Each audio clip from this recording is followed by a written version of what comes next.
High speed diesel फी litre 14 रुपए सस्ता, petrol की कीमत बरकरार। हुकूमत की जानिब से आइंदा 15 रोज़ के लिए पेट्रोलियम मसनूआत की फी लीटर कीमतें मुकर्रर कर दी गई, जिसके मुताबिक डीजल 265 रुपए 65 पैसे और पेट्रोल की कीमत को 263 रुपए 45 पैसे बरकरार रखा गया है। पेट्रोलियम डिवीजन ने कीमतों में रद्दोबदल का नोटिफिकेशन जारी कर दिया। सिंध के जिला घोटकी में गुड्डू कश्मोर रोड पर बस से अगवा किए गए 19 में से 11 मुसाफिर बाजियाब करा लिए गए। DSPO बाड़ों के मुताबिक मगवियों को सुमियानी में मुकाबले के बाद बाजियाब कराया गया। मजीद मगवियों की बाजियाबी के लिए इलाके की नाकाबंदी कर दी गई। पुलिस और रेंजर्स की जानिब से डाकुओं का ताकुब जारी है। ड्रोन की मदद से कार्रवाई की जा रही है। पुलिस के मुताबिक डाकुओं ने मुरीद शाह के करीब गुड्डू कश्मोर रोड पर मुसाफिर बस पर हमला किया और मुसाफिरों को अगवा किया गया। सिडनी दहशतगर्दी वाक़े में भारत के मुलव्विस होने के मजीद शवाहिद सामने आ गए। पाकिस्तान पर इल्ज़ाम लगाने वाला भारत खुद वाक़े में मुलव्विस निकला। सिडनी हमले के मुल्ज़िमान का ताल्लुक भारत से है। नवीद अकरम के दोस्त ने तस्दीक कर दी, बताया कि दहशतगर्द नवीद के वालिद का ताल्लुक भारत और वालदा का इटली से है। ऑस्ट्रेलवी इंटेलिजेंस एजेंसीज का दहशतगर्दों से पूछगछ के लिए भारतीय हुकूमत से बाज़ाब्ता राब्ता। ऑस्ट्रेलवी हुकूमत का यौम सोग सरकारी इमारतों पर कौमी परचम सरनिगू रहा। भारतीय रियासत बिहार के वज़ीर आला ने मुसलमान डॉक्टर का हिजाब सरेआम खींच कर उतार दिया। शर्मनाक वाक़या वज़ीर आला हाउस में डॉक्टर्स को अपॉइंटमेंट लेटर्स देने की तकरीब के दौरान पेश आया। वीडियो वायरल होने के बाद अपोजिशन जमातों की जानिब से सख्त रद्द अमल आने लगा। कांग्रेस ने वज़ीर आला से फौरी इस्तीफे का मुतालबा कर दिया। कहा, आला ओहदे पर फाइज शख्स का ये रवैया नाकाबिले कबूल है और शर्मनाक है। नीतीश कुमार ने खवातीन का वकार पामाल किया और ज़ाती और मजहबी आज़ादी की खिलाफ वर्जी की है। ऐसी बदतमीजी नाकाबिले माफ़ी है। सोशल मीडिया पर भी शदीद तनकीद।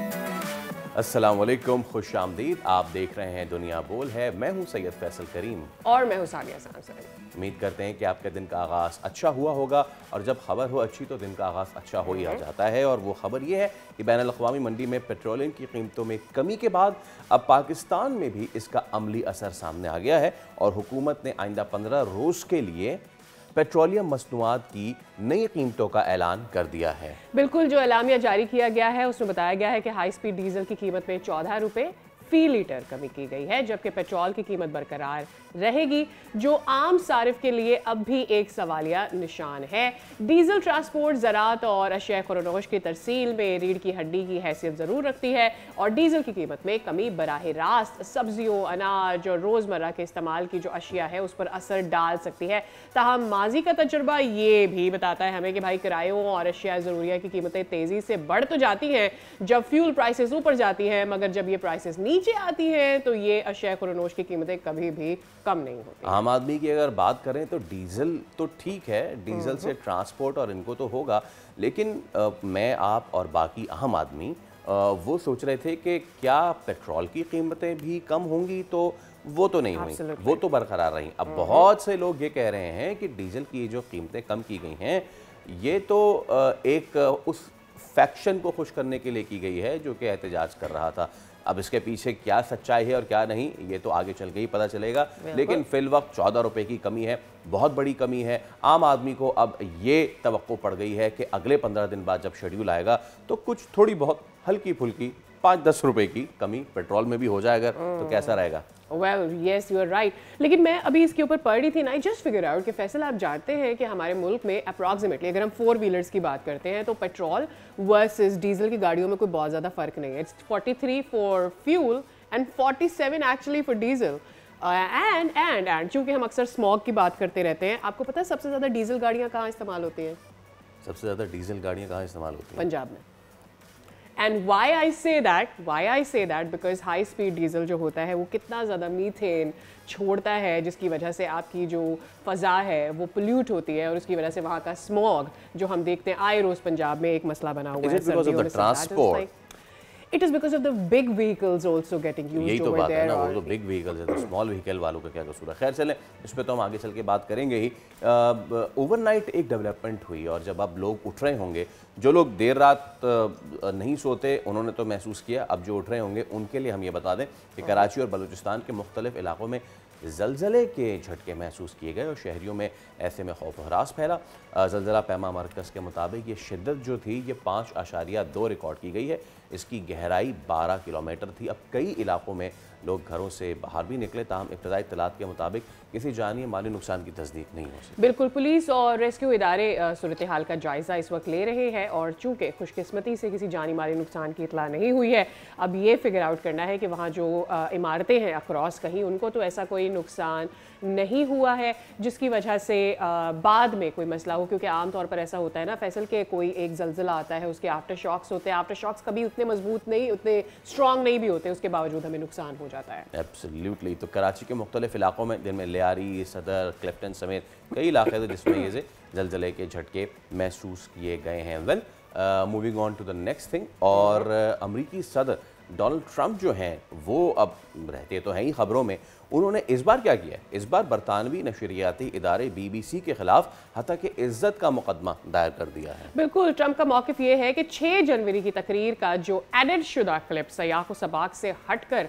नशर किया गया, जिससे उनकी साख को शदीद धचका पहुंचा। BBC की जानिब से माजरत और आला ओहदेदारों के इस्तीफ़ों के बावजूद ट्रंप ने उसके बाद भी फ्लोरिडा में $5 अरब हर जाने का दावा दायर करके मामले को कानूनी और इखलाकी सतह पर एक नई बहस में बदल दिया है। जी हाँ, अब देखना यह है कि क्या वाकई ये हर्जाना अदा होगा या फिर is it just going to be one of cases जिसमें ये चीज़ें होती हैं सामने। चलिए, let's move on to our top story now, और वो है जनाब पॉलिटिकल हैपनिंग, सियासी नाश्ता। हुकूमत तहरीक इंसाफ के दरमियान एक बयानियों की जंग तेज़ होती दिखाई दे रही है।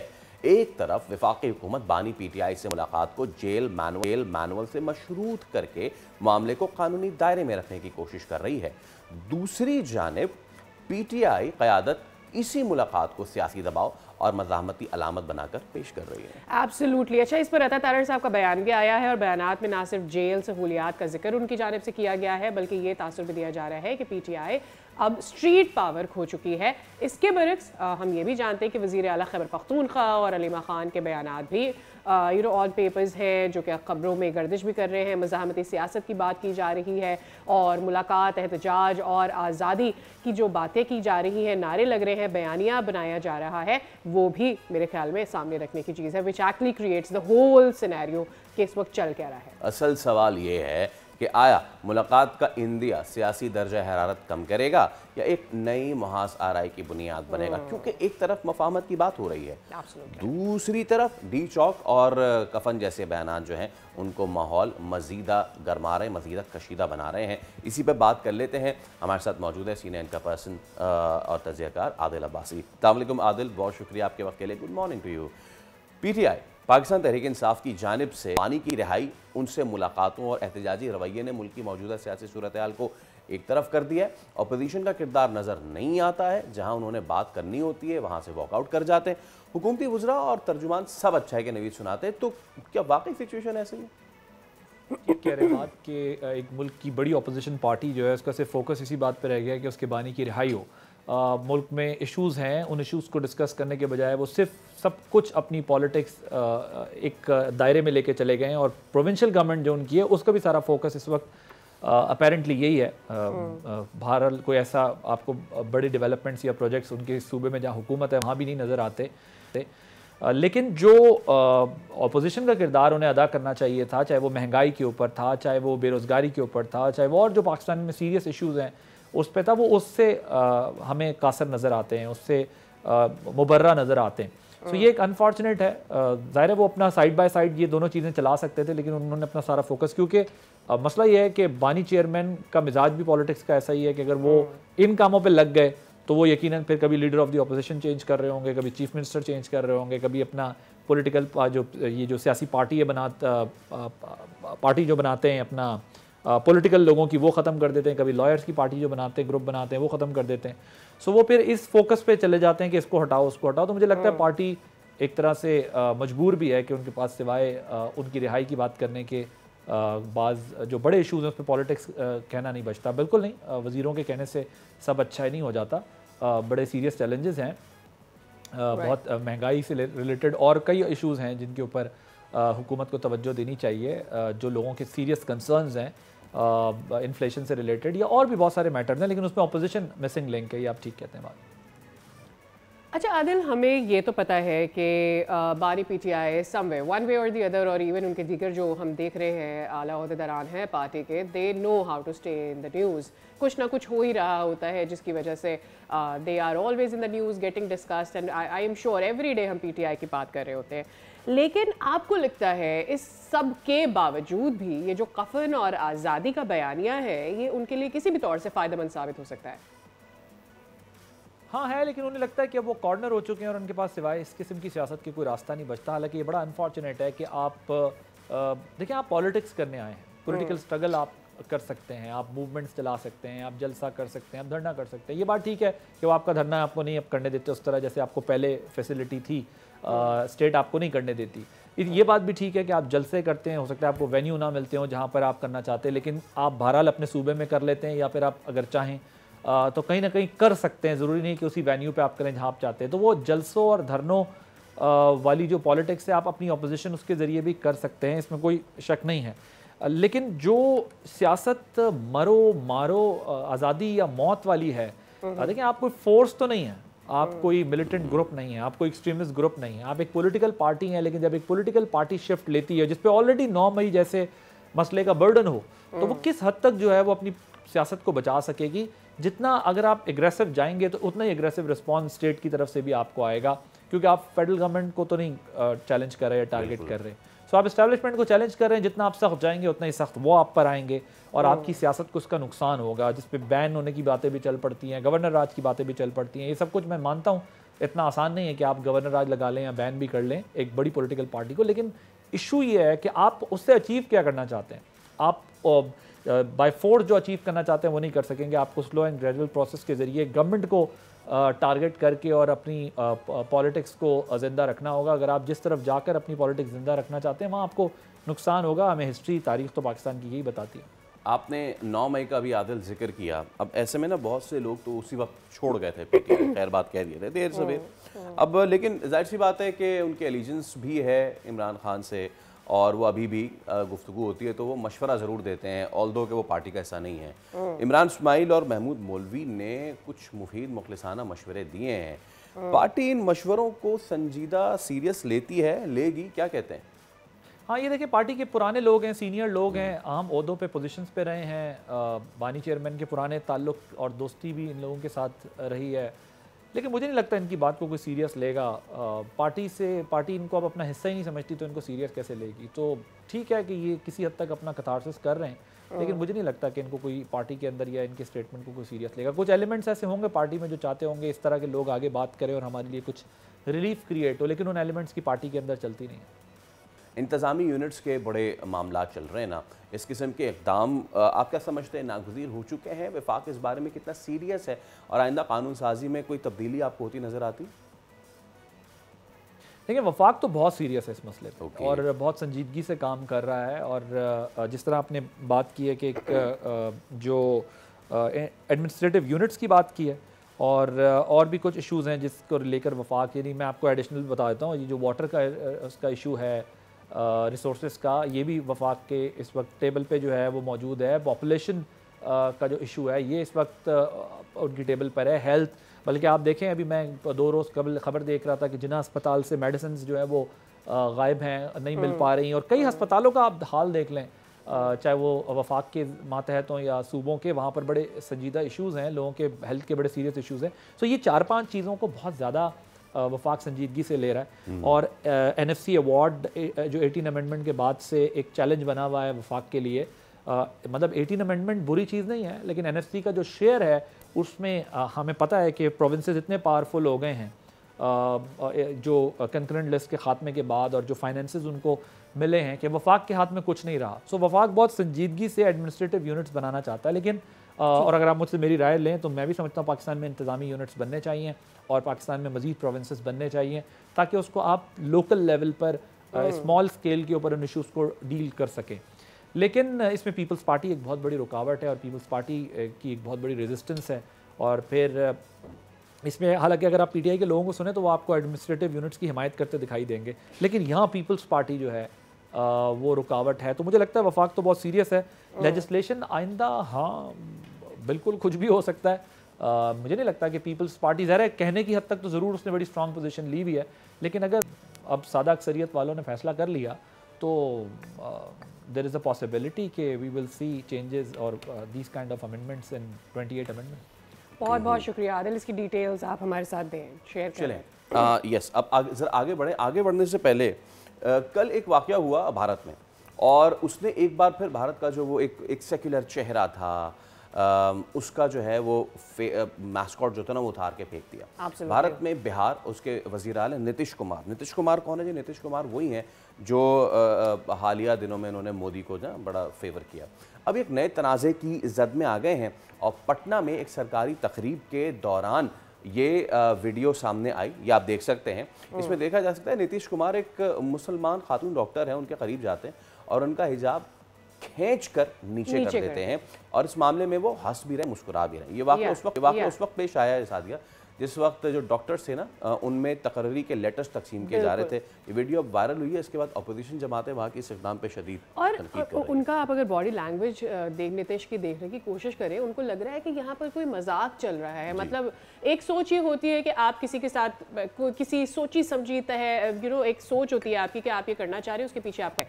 लेकिन कुछ लोग होते हैं जो इग्नोरेंट होते हैं, जो ये सही और गलत के फैसले में नहीं जाते, उनको इसकी डिटेल्स ही समझ में नहीं आती कि भैया आप एक तो किसी भी इंसान को उसकी कंसेंट के बगैर छू रहे हैं, दूसरा ये एक पूरी पब्लिक जगह पर अगर आप करेंगे। उनको ये भी शायद अंदाजा नहीं था कि इसका बैकलैश फैसल किस तरह का आ सकता है कि आप अपॉइंटमेंट लेटर देने वाली जगह पर जहां पर और बहुत सारे डॉक्टर्स हैं और बहुत सारी पॉलिटिकल पार्टीज की नजरें हैं, ये it is getting viewed. I don't think so it mattered to him at all. वरना इस तरह के लोग, जो इस तरह के बिहेवियर वाले लोग होते हैं, वो और कुछ नहीं सोचते, तो ये सोचते हैं कि मेरी ईगो, मेरी self respect, but this was beyond this is literal.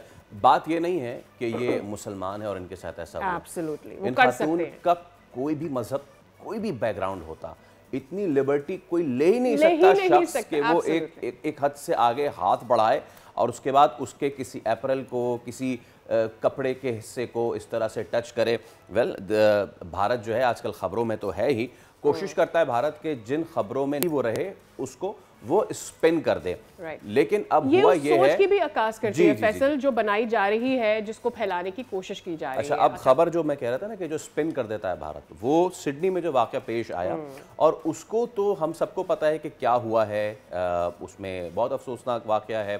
But जिस तरीके से उस खबर को स्पिन किया भारत ने और पाकिस्तान के खिलाफ प्रोपेगेंडा फैलाया, उसको जो है अब सामने चीज़ें आ रही हैं। भारतीय, इसराइली और बाज़ अफ़गान सोशल मीडिया अकाउंट्स ने बग़ैर तस्दीक पाकिस्तान को इस हमले से जोड़ने की नाकाम कोशिश की और भारतीय मीडिया एज़ ऑलवेज़ हक़ाइक़ जाने बगैर उसने इल्ज़ामात लगाना शुरू कर दिए।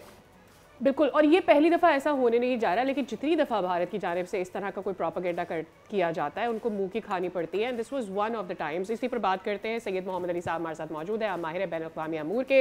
अस्सलाम वालेकुम मोहम्मद अली साहब, very very good morning to you.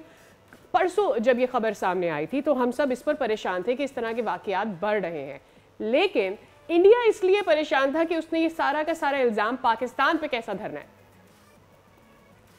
जी बिल्कुल, मैं समझता हूँ अफसोसनाक बात है, लेकिन हैरान कुन बिल्कुल भी नहीं है, क्योंकि अब तो ये रोजाना की मतलब सतह पर भारत की जानिब से कोई ना कोई ऐसा झूठा बयानिया गढ़ा जाता है जिसका मकसद खुद, जिस तरह अभी आपने बिल्कुल सही कहा, उनके मुल्क में जो ह्यूमन राइट्स की इंतहाई अफसोसनाक सूरत हाल है और फिर मकबूजा कश्मीर में जो सूरत हाल है उससे भी तवज्जो हटाना है, और फिर जो आलमी सतह पे वो अपने रॉ के एजेंट्स को भेजते हैं अपने सियासी मुखालिफिन को हलाक करने की कोशिशों में, जिसमें कनाडा भी शामिल है, जिसमें अमेरिका, बरतानिया, ऑस्ट्रेलिया, न्यूजीलैंड, ये तमाम ममालिक जो हैं भारत की असलियत बतदरीज जान रहे हैं। और फिर आपने देखा कि जो मुल्जिम हैं उनके जो कोलीग हैं उन्होंने कल एक वीडियो मंजर आम पे आई, उसमें इसका इंकशाफ किया कि ये भारतीय निज़ाद हैं। और फिर तीसरी बात ये है कि देखें, हकीकत ये है कि 28 साल पहले वो ऑस्ट्रेलिया गए थे और उनके जो साहबजादे उनके साथ इस जुर्म में शरीक थे उनकी उम्र 24 साल है। तो वो ऑस्ट्रेलिया में ही पैदा हुए हैं, वहीं पले बड़े हैं, और फिर ताज़ा तरीन मैं इतलात आपसे शेयर करूं, वो वहीं रेडिकलाइज भी हुए हैं।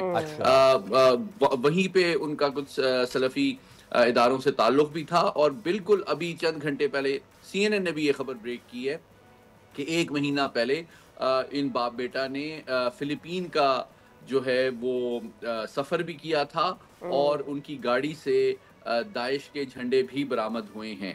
तो ये वो हकायक हैं जो कि दुनिया के सामने आ रहे हैं। लेकिन भारत की जो नाकाम कोशिश है कि वो अपने दाखिली मामलात से तवज्जो हटाए, ह्यूमन राइट्स वायलेशन से दुनिया की तवज्जो को मबसूल करे, और ख़ुद उसकी जो दहशतगर्दी की पुष्पनाही की कोशिश न सिर्फ पाकिस्तान के ख़िलाफ़, अफ़गानिस्तान की सरजमीन से, बल्कि बैनुल-अक़वामी बरादरी के ख़िलाफ़ जो हो रही है उससे भी दुनिया को की तवज्जो को मबसूल किया जाए। लेकिन बतदरीज ये हक़ाइक़ दुनिया के सामने आ रहे हैं और मैं नहीं समझता कि ये कोशिश कामयाब होगी। अली साहब, पहले भारतीय मीडिया ने बगैर देखे जो उनकी वतीरा है वो करना शुरू कर दिया कि पाकिस्तान पाकिस्तान पाकिस्तान। अब उनको मुँह की खानी पड़ती है। बड़ी मुश्किल से उनके कुछ मीडिया आउटलेट्स अब ये बता रहे हैं कि ऑस्ट्रेलिया ने बराह रास्त इंडियन एजेंसी से पूछगछ शुरू कर दी है कि आइए जनाब ज़रा सवाल जवाब का सिलसिला तो शुरू करें। इसको लिंक करें ना सर अली साहब, इसको लिंक करें उन पुराने वाक़यात से, गुरपतवंत सिंह वाले मामले से या हरदीप सिंह निज्जर वाले मामले से। भारत जो है वो चले वो तो ऑफिशियली वो काम हो रहा था ना, लेकिन इस वाले मामले में जाहिर सी बात है जब इतनी ज़्यादा रेडिकलाइजेशन हो जाए और आप बग़ैर किसी उस पर उछालना शुरू कर दें, अगेन बहुत मुंह की खानी पड़ी है भारत को। बट वो सीखने का इससे मेरा नहीं ख्याल कि कोई वो करेंगे। If there is going to be another incident anywhere in the world, उनका सबसे पहले स्केपगोट पाकिस्तान ही होगा। देखिए, मैं समझता हूँ कि इस बात में कोई दो राय नहीं है, और ये तारीखी हकीकत है कि जनूबी एशिया के ख़ित्ते में दहशतगर्दी को मुतारिफ़ कराना और उसको पॉलिसी के तौर पर अपने हमसाया ममालिक को गैर मुस्तहकम करने के लिए इस्तेमाल करना, भारत को इसका क्रेडिट जाता है। आपको याद होगा, चाहे मुफ्ती बाहनी हो, चाहे श्रीलंका में तामिल टाइगर्स हों, चाहे दलाई लामा हो, चाहे रिजीम चेंज की कोशिशें मालदीव में हों या नेपाल में हों, या अफ़गानिस्तान में बड़े पैमाने पे दहशतगर्द तंजीमों की पुष्ट पनाही हो, तो मैं समझता हूँ कि इस वक्त पाकिस्तान के लिए दो एतबार से एक बड़ा सुनहरी मौका है, क्योंकि अमेरिका भी, जो अमेरिका की कौमी सलामती के हवाले से जो तफसीलात हैं, जो डॉक्यूमेंट सामने आए हैं, उसमें वो आलमी दहशतगर्दी को सबसे बड़ा ख़तरा समझते हैं।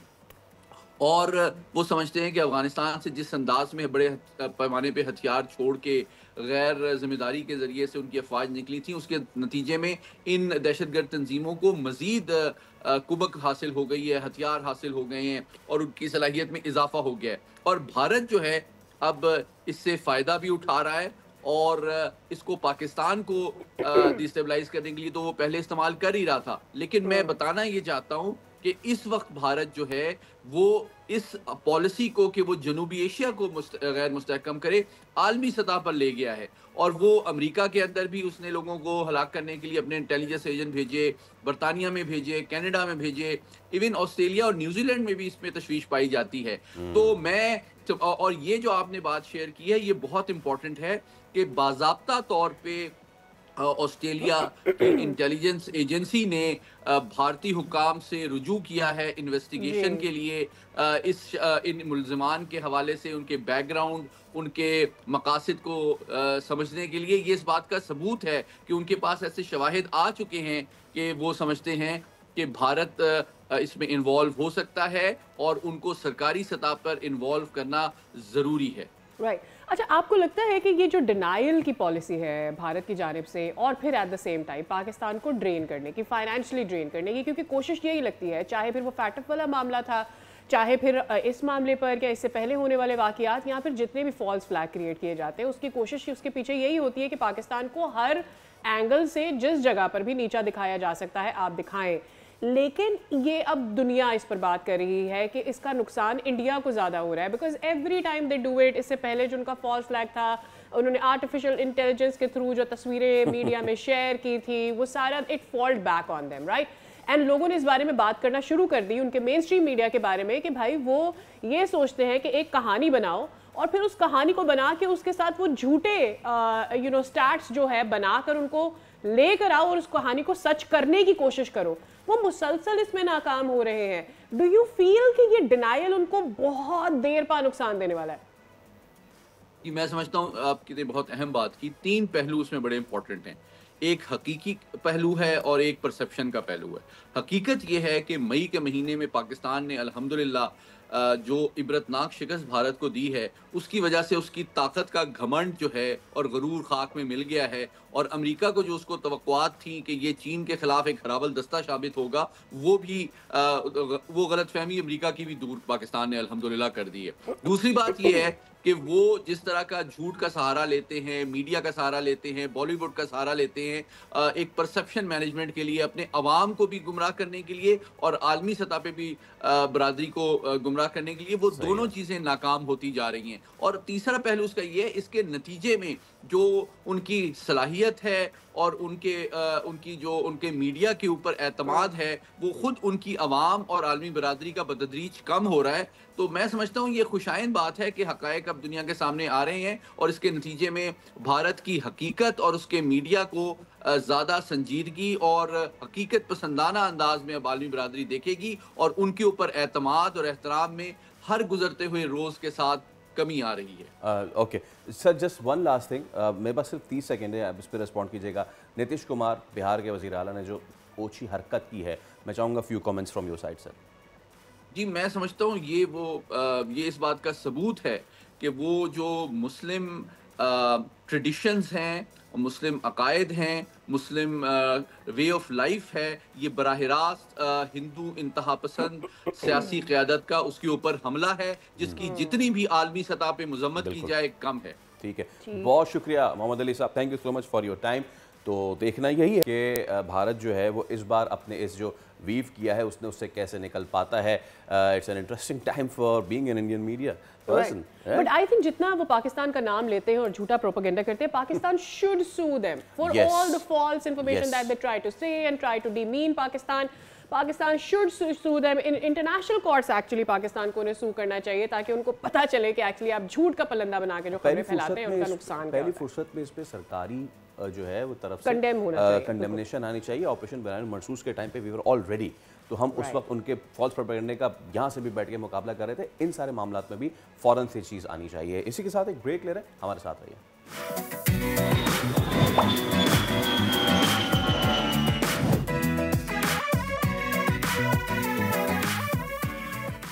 दुनिया बोले में आपको कहते हैं एक बार फिर खुशियामदीद और उम्मीद करते हैं कि आपकी सुबह का आगाज़ अच्छा हुआ होगा। और आज आपको कराची में थोड़ी सी सुबह सुबह खुद की महसूस हुई होगी क्योंकि बदलते दिनों के साथ थोड़ा सा टेम्परेचर में इजाफा हो रहा है, बट वैसा नहीं है जैसा हम एक्सपेक्ट कर रहे हैं। तो जनाब, मुल्क के बड़े शहरों में क्या सूरत हाल है वेदर की, ये ज़रा आपके साथ शेयर कर लेते हैं। सबसे पहले बात कर लेते हैं कि कराची में दर्जा हरारत क्या है।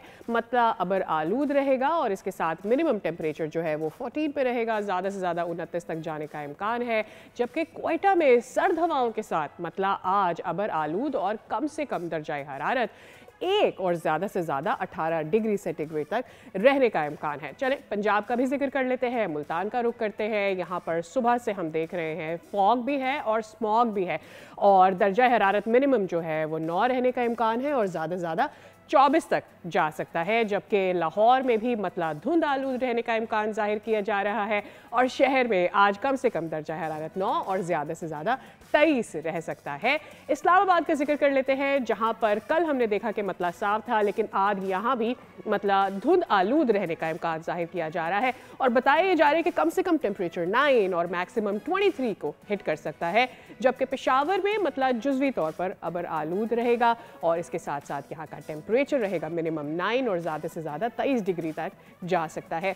फैसलाबाद में मतलब अबर आलूद रहने का इम्कान जाहिर किया जा रहा है, जहाँ पर मिनिमम टेम्परेचर 11 तक जा सकता है और ज़्यादा से ज़्यादा टेम्परेचर जो है वो 23 तक जा सकता है। और मुल्क के दीगर शहरों में इस वक्त टेम्परेचर की क्या सूरत हाल रहेगी, ये ऑन द टेलीविजन स्क्रीन आप देख भी रहे हैं। वेल अगैन कालाम और स्कर्दू में respectively -8 on the minimum side and -3 on the minimum side जा सकता है। तो ये तो थी मुल्क के बड़े शहरों की मौसम की सूरत हाल। Let's go back to the other studio of ours and Faisal will join you from there. Thank you so much Sadia. Well national games अभी ख़त्म हुए हैं और क्या ही शानदार उसकी इख्तितामी तकरीब भी हुई। पाकिस्तान के खेलों का वो चेहरा सामने आया जो मेहनत, तसलसल और उम्मीद की अलामत बनता जा रहा है। वेट लिफ्टिंग की अगर बात करें तो हंजला दस्तगीर भट्ट शानदार कारकर्दगी उन्होंने दिखाई और गोल्ड मेडल इस बात का सबूत है कि पाकिस्तानी खेल आलमी सतह पर आगे बढ़ने की सलाहियत रखते हैं। हंजला ने 350 किलो वज़न उठाकर गोल्ड मेडल अपने नाम किया। गुजरावाला से ताल्लुक़ रखते हैं, नो गैसिंग, गुजरावाला पहलवानों की सरजमीन और वहाँ से वेट लिफ्टर्स के ख़ानदान से वाबस्ता है हंजला। कॉमनवेल्थ गेम्स के गोल्ड मेडलिस्ट नू दस्तगीर के छोटे भाई हैं और उन्हीं के नक्शे कदम पर आगे बढ़ रहे हैं। जनूबी एशियाई खेलों के तलाई तमगे से लेकर आलमी मुकाबलों तक हंजला की नज़रें अब हैं 2026 के कॉमनवेल्थ गेम्स और 2028 के ओलंपिक्स पे। तो चलिए हम बात करते हैं। हंजला हमारे साथ मौजूद है। अस्सलाम वालेकुम हंजला, सबसे पहले तो बहुत बहुत मुबारकबाद ऑन योर गोल्ड मेडल और माशाल्लाह जो लेगेसी है आपकी, अपने भाई की लेगेसी को कंटिन्यू कर रहे हैं। देयर इज़ नो गेसिंग के सबसे ज़्यादा खुश आपके बाद आपके भाई हुए होंगे इस मेडल के लिए। जी, अल्लाह का शुक्र है कि मैंने दोबारा कम बैक करके अपनी इंजरी के बाद मैंने दोबारा गोल्ड मेडल जीता। मैं 2019 का भी नेशनल गेम गोल्ड मेडलिस्ट हूँ। तो अब मैंने दोबारा मेरी इंजरी के बाद मैंने तकरीबन 5 साल बाद दोबारा कम बैक किया और मैंने गोल्ड मेडल जीता दोबारा। हंसला ये बताइएगा, इंजरी के बाद रिकवरी और फिर वेट लिफ्टिंग के लिए ये एक ह्यूज मेरे ख्याल में स्ट्रगल होती है, क्योंकि आपकी इंजरी वेट लिफ्टिंग की वजह से दोबारा से अकर कर सकती है और ऐसे में ये कि अगर कोई कंपटीशन सर पर हो तो उसका एक प्रेशर भी रहता है। तो ये रिकवरी, इसमें मेंटल प्रेशर कितना था? बॉडी रिकवरी तो होनी ही थी। जी, मुझे तकरीबन ऑलमोस्ट 3 साल लग गए दोबारा टोटल में आने पे। मैंने तकरीबन 3 साल मेहनत की है इसके ऊपर दोबारा, और फिर जाके मैंने दोबारा इधर इस टोटल पे 350 किलोग्राम वजन उठाया मैंने। और इसकी रिकवरी तकरीबन हम साथ साथ करते रहते हैं और बहुत एहतियात के साथ मैं काम लेता हूँ। लाइक मेरी रिस्ट की इंजरी है तो मैं कोशिश करता हूँ कि मैं उसी हिसाब से वजन उठाऊँ कि जिस तरह मेरे रिस्ट बची भी रहे और मैं इंटरनेशनल मुकाबलों के अंदर अच्छा परफॉर्म भी कर सकूँ। इंजरीज की तो चले हम करते हैं बात, क्योंकि मेरा जहन में चीज़ें हैं कि ऐसे कॉम्पिटिशन्स में इंजरी हो जाए तो कितना टाइम लगता है, उसको रखते हैं एक तरफ। हंजला, पाकिस्तान में जो अदर देन क्रिकेट जो दीगर स्पोर्ट्स हैं अब वो खुल के सामने अब आ रहे हैं। फिज़िकल कॉन्टैक्ट स्पोर्ट हो गए, MMA के बहुत बहुत टैलेंट है हमारे पास। Now coming to the body building, weight lifting, हमारे पास जो टैलेंट अभी नू दस्तगीर भट्ट जो है वो मंजर आम पे आए, फिर आप माशाल्लाह से ख़ुद भी इतने अरसे से कर रहे हैं। कैसा टैलेंट है when it comes to this sort of sport? जी, हमारे पास जो इन पाकिस्तान बहुत टैलेंट है इन वेट लिफ्टिंग में और पावर लिफ्टिंग के अंदर। बस हमारे लड़कों को थोड़ी सपोर्ट की ज़रूरत है। अगर वो मिल जाए, कैंप्स वगैरह मिल जाए तो इंशाल्लाह हम लोग भी इंटरनेशनल मुकाबलों में ओलंपिक्स तक पाकिस्तान के लिए मेडल ला सकते हैं। और ये वाकई एक बड़ी अचीवमेंट है। लेकिन ये बताइएगा कि ये सपोर्ट क्या बढ़ी है बदलते दिनों के साथ, या फिर पिछले सालों में अब तक उतनी अप्रिसिएशन में कोई इजाफा नहीं हुआ है, चाहे फिर वो फाइनेंशियल हो या ये कि कम से कम आपकी जो विन्स हैं उसको एक्नॉलेज किया जाए? जी, हमें सिर्फ जो सपोर्ट मिल रही है ना, सिर्फ हमारे वालिद साहब की तरफ से है। उन्होंने हमें तकरीबन आज से 13 से 14 साल हो गए, उन्होंने ही हमें ट्रेनिंग करवाई। अभी भी मैं बैठा अपने जिम में ही हूँ, तो इधर ही हम ट्रेनिंग करते हैं सुबह भी और शाम भी, और हमें जितनी भी सपोर्ट मिली है हमारे वालिद साहब की तरफ से ही है। अब आ जाते हैं, आपने बात की आप अपने जिम में बैठे हैं और सुबह शाम ट्रेनिंग करते हैं। एक ऐसे एथलीट को जिसने 350 किलो लिफ्ट करना है, क्या उसका ट्रेनिंग रिजीम होता है? ऑब्वियसली आप सीक्रेट्स तो हमें बताएंगे नहीं लेकिन ओवरऑल क्या रिजीम होता है आप लोगों का? सुबह कब उठते हैं? कितनी एक्सरसाइज करते हैं और उसमें कौन कौन सी एक्सरसाइज इंक्लूडेड होती हैं? ये हमारी ट्रेनिंग सुबह फजर टाइम से शुरू हो जाती है। तकरीबन बाबा हमें रोज फजर टाइम उठाते हैं, दोनों भाइयों को। हम तकरीबन 3 घंटे सुबह ट्रेनिंग करते हैं। उसके अंदर हम लोग की फिजिकल ट्रेनिंग भी होती है, साथ थोड़ी वेट वाली ट्रेनिंग भी होती है। फिर हम उसके बाद नाश्ता करके हम लोगों ने सो जाना होता है। फिर दोबारा दोपहर को उठ के फिर हमने दोबारा नाश्ता करके हमने दोबारा 3 घंटे की ट्रेनिंग करनी होती है वेट लिफ्टिंग की। हमारा तकरीबन सारा दिन ही इसी में निकलता है। राइट और ज़रा हमें डाइट प्लान के बारे में भी बताइएगा कि वो डाइट प्लान क्या होता है? जी, हमारे डाइट प्लान में सुबह के टाइम लाइक ज़्यादा अंडे, दलिया और ज़्यादा गोश्त, कीमा, फिश वगैरह प्रोटीन डाइट ज़्यादातर हमारी होती है। वाह, ज़बरदस्त। अंजला, इस तरीके के स्पोर्ट में अब आ जाते हैं इंजरी पे। आप लिफ्ट कर रहे हैं, आपकी ऑब्वियसली आपकी बैक इन्वॉल्व्ड है, आपकी लोअर बैक इन्वॉल्व्ड है, आपका शोल्डर इन्वॉल्व्ड है। आई हैव सीन जो इंटरनेशनल प्लेयर्स हैं इस तरह करते हुए, कभी उनका नाक से ब्लीडिंग हो जाती है, कभी उनका सेरिब्रल कुछ इशू हो जाता है। किन किन चीज़ों का ध्यान रखना पड़ता है? कैसी कैसी इंजरीज होती हैं आप लोगों को, और अगर हो जाए उसको रिकवर करने में कितना टाइम लगता है?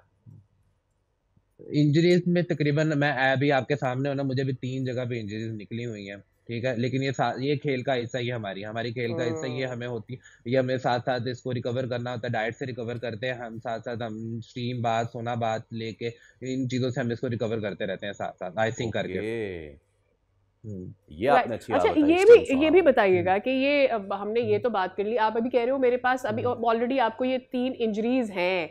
इंजरीज की वजूहात क्या बनती है? आमतौर पर हम देखते हैं कि एक हैवी वेट लिफ्टर के जहन के हिसाब से सोचा जाए तो जहन में यही आता है कि शायद वेट लिफ्ट करने से हो जाता है, लेकिन क्या आपकी बॉडी का बैलेंस आउट होना, अपनी प्रैक्टिस से ज़्यादा वेट उठाना, डिहाइड्रेशन, ये सारी वजूहात भी होती हैं?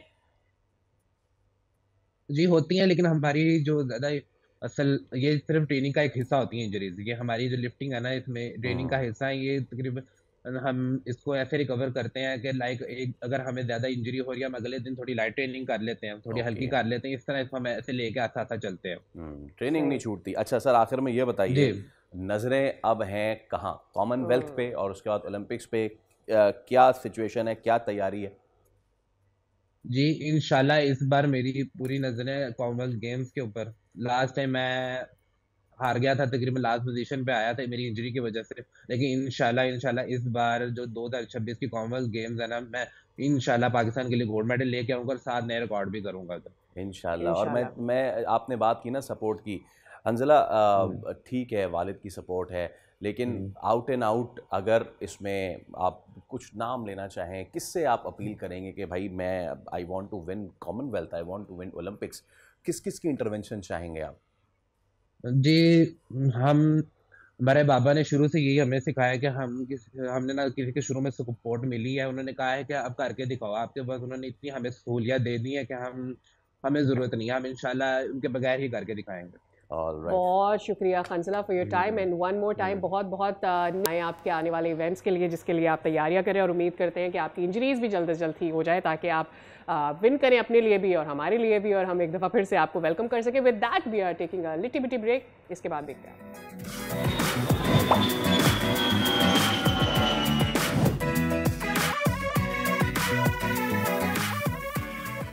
Welcome back, it's time for my favourite segment, और वो है क्रिकेट। और क्रिकेट में लोग सोच रहे होंगे कि हो तो नहीं रही है, नहीं हो रही है। क्रिकेट से रिलेटेड एक्टिविटीज़ भी हो रही हैं और क्रिकेट में भी बहुत कुछ हो रहा है जिसकी हमें बहुत तवक्को थी अपने ट्रायो से, लेकिन वो बहुत ही बुरा रहा। Well, starting with Pakistan super league, एक बार फिर नया कॉन्फिडेंस, नई तौसी प्लान, आलमी तवज्जो के साथ अभी आगे बढ़ रही है। पीसीबी चेयरमैन मोहसिन नकवी ने HBL, PSL 11 की विंडो का कर दिया है ऐलान, और ये ऐलान जो है ना ये बड़ा ही ज़बरदस्त है, और जो डेट्स हैं वो भी अब अनाउंस हो गई हैं सादिया साहब। बिल्कुल, और मुस्तकबिल की समत वाज़े नज़र आ रही है, क्योंकि पाकिस्तान क्रिकेट की बढ़ती हुई साख भी उसकी अब मसर बनती जा रही है।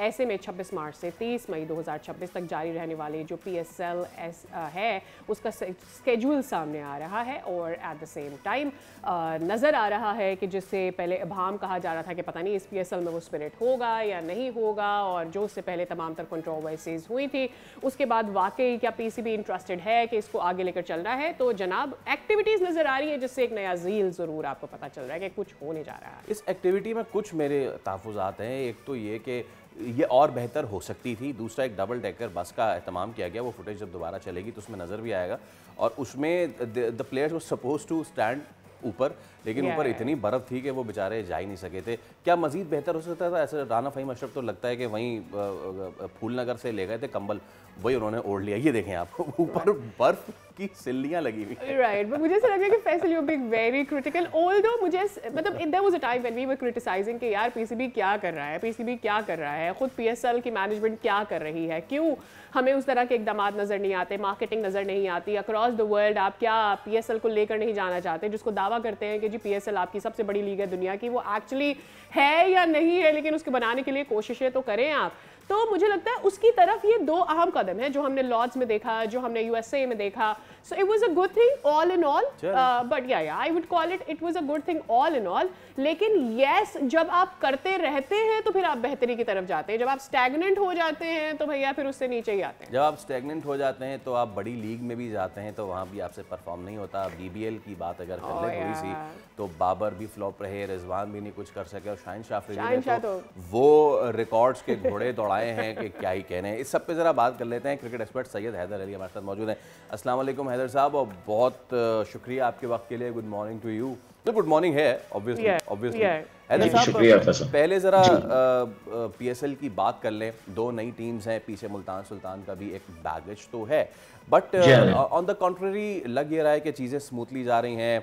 वसीम अकरम ट्रैवल कर रहे हैं इस पूरे कंटिंजेंट के साथ, गालिबन रमीज़ राजा भी हैं, और अली ज़फ़र जो है उन्होंने भी गुलकारी का जौहर दिखाया है जो अभी इवेंट हुआ न्यूयॉर्क में। सो कैसा आउटलुक लग रहा है? PCB चले कुछ तो कर रहा है, रोड शोज कर रहा है टू प्रमोट PSL मोर।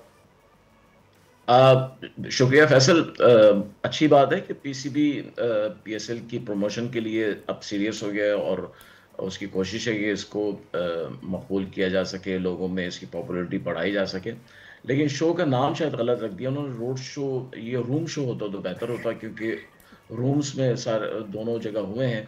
फिर बाद में जो डबल डेकर बस जैसा आपने बताया कि उसमें एक तरीका होता है, लेकिन टाइम ये गलत है बिल्कुल। विंटर में आप ऐसी एक्टिविटी नहीं कर सकते, ये समर की एक्टिविटीज़ होती हैं, और फिर उसकी पहले पब्लिसिटी काफ़ी की जाती है ताकि लोग जो है अट्रैक्ट हों। न्यूयॉर्क में काफ़ी पाकिस्तानी रहते हैं, लंदन में भी काफ़ी रहते हैं पाकिस्तानी, तो वो शायद आते हैं। लेकिन आप रात को या शाम के वक्त जो है लेट इवनिंग में और विंटर में आप ऐसी एक्टिविटी नहीं कर सकते। ये ऐसा लगता है कि बस लोग जो है ना वो चेयरमैन मोहसिन नकवी साहब को बेवकूफ़ बना रहे हैं कि सर देखिए हमने ये कर दिया वो कर दिया। अच्छा हैदर भाई, मुझे इनिशियली ऐसा लगा था, क्योंकि आपको पता है कि इस वक्त जब आप इंग्लैंड की बात करते हो या USA की बात करते हो, हर तरफ इस वक्त लोग इवनिंग नाइट्स बाहर यूं गुजार रहे होते हैं, क्योंकि क्रिसमस की आमद है और हर जगह पर डेकोरेशन होती है, और लोग वो देखने भी जाते हैं। और सिर्फ जैसे हमारे पाकिस्तान में भी होता है कि शाम में लोग शॉपिंग करने इसलिए जाते हैं क्योंकि रौनक होती है, तो वो रौनक भी इंजॉय करने जाते हैं। But probably they were not aware कि हमारे पाकिस्तानी प्लेयर्स और वो उनको खुद भी ठंड की आदत नहीं है। So it was very unusual for them to go in that temperature जिसमें वो वहाँ पे पहुंचे हैं। आपको लगता है कि हमारी जो अप्रोच है वो स्ट्रेटेजिक नहीं होती?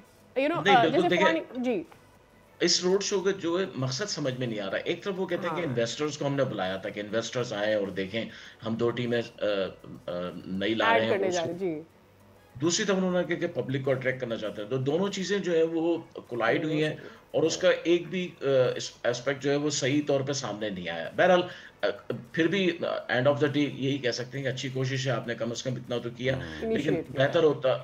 हाँ, लेकिन देखें इससे बेहतर ये होता अगर आप कोई इवेंट कराते वहाँ पे म्यूजिक इवेंट, और उसमें दो चार बजाय वसीम अकरम और रमीज। देखिए वसीम अकरम और रमीज राजा जो हैं अब इनकी कोई अहमियत नहीं रही है दुनिया में। ये कमेंट्री तो कर सकते हैं, लेकिन पब्लिक में इनको नहीं जानती। पब्लिक जो है या तो क्रिकेटर्स को जानती है या सिंगर्स को जानती है। हाँ, अच्छा हैदर भाई, मैं इस पर डिसएग्री करती हूँ वैसे आपसे। मतलब मुझे ऐसा लगता है वसीम अकरम, क्योंकि उनका एक ह्यूमर साइड भी है ना, तो वो कहीं भी बैठे होते हैं, वो चार जैसे आपा बुआ वाले ताने होते हैं उसके साथ जोड़कर कोई बात कर देते हैं, which becomes actually very funny for people around there. आपको लगता है कि क्या इंटरनेशनल या जो ब्रॉडकास्टर्स हैं उनको टारगेट करने के लिए कोई ये कोशिश की गई है कि किसी तरह से बाहर के दौरे हो सके? इसमें हैदर साहब एक और सवाल भी जोड़ लें कि ये जो इन्वेस्टर्स को अट्रैक्ट करने की बात हुई थी, आई वंडर के जो क्रिकेट में इन्वेस्ट करते हैं यूएसए में, वो इसमें इन्वॉल्व थे या नहीं, जिसमें एक बहुत बड़ा नाम वहाँ के पाकिस्तानी बिजनेसमैन जो तनवीर अहमद हैं, उनका एक बड़ा नाम है जो कि क्रिकेट को बहुत आगे लेके चलते हैं। दीगर और भी हैं, सो आई डोंट नो कि दे वर ओवर देयर और नॉट। देखिए बहुत सारे हैं। चेल्सी के जो मालिक हैं शाहिद खान जो हैं, शाहिद खान को अट्रैक्ट कर सकते थे। इसके अलावा और भी हैं, डॉक्टर आमिर या इस तरह करके आमिर करके हैं, वो हैं। मतलब ऐसा नहीं है, माशाल्लाह पाकिस्तान से बाहर जो हैं पाकिस्तानी काफ़ी, लेकिन इन्वेस्टर्स हमेशा अपना फ़ायदा देखते हैं। इन्वेस्टर्स वो ये नहीं देखते हैं कि कौन आ रहा है। वो इन्वेस्ट अमेज़न में तो कर सकते हैं अपने फ़ायदे के लिए, लेकिन पाकिस्तानी PSL में नहीं करेंगे अगर फ़ायदा ना हो। तो ये सारी चीज़ें जो है ये स्ट्रेटजी में आती हैं और मार्केट स्ट्रेटजी का हिस्सा होती हैं। लेकिन बहरहाल वी होप बेटर। हमें हमारा एक आइकॉन है PSL और हमें उसकी बेहतरी के लिए। अच्छा, one thing I have Faisal if you allow me. अच्छा हैदर भाई, मेरे जहन में ये बात आ रही थी जो मैंने पहले भी की थी कि हमारा ना स्ट्रेटेजिक गैप बहुत ह्यूज है। मैं जब ये बात करती हूँ तो मेरे कहने का मकसद ये है कि एक तो 2 टीमें आपने बिल्कुल एंड में अनाउंस की जब आप उड़ने जा रहे थे, आप लॉर्ड्स जा रहे थे और आपको अमेरिका का दौरा करना था, सो कॉल्ड रोड शो करना था। यानी उसकी मार्केटिंग अपने पाकिस्तान में नहीं हो पाई, सोशल मीडिया पे नहीं हो पाई, आपने बहुत लेट कर दिया और अब आपको लगा कि अब तो PSL स्टार्ट होने में कुछ ही महीने रह गए, तो जो भी करना है अब आपने जल्दी जल्दी करना है, तो आपने फौरन उड़ान भरी। You plan for UK, you plan for US, but आप वो स्ट्रेटेजिक प्लानिंग नहीं कर सके जो आपको करनी चाहिए थी। तो जो रिजल्ट्स होते हैं, जो आउटकम होता है वो नहीं मिल पाता हमेशा हमें, बिकॉज हम लोग पहले से नहीं प्लान कर रहे होते, किसी की कहीं भी शायद बात के ऊपर एकदम से कोई डिसीजन ले लेते हैं। बिल्कुल सही बात है आपकी। बिल्कुल, हम बचपन से एक लफ्ज़ सुनने के आदी हैं, हंगामी बुनियादों पर। तो ये हंगामी बुनियादें जो होती हैं उन्हीं पे सारा काम होता है हमेशा। तो अब इन 2 टीमों के लिए भी कोई अभी आउटलाइन सामने नहीं आई, अभी तक नाम भी नहीं पता है। फिर उसमें अच्छा देखें, लोगों को यूज़ किया जाता है।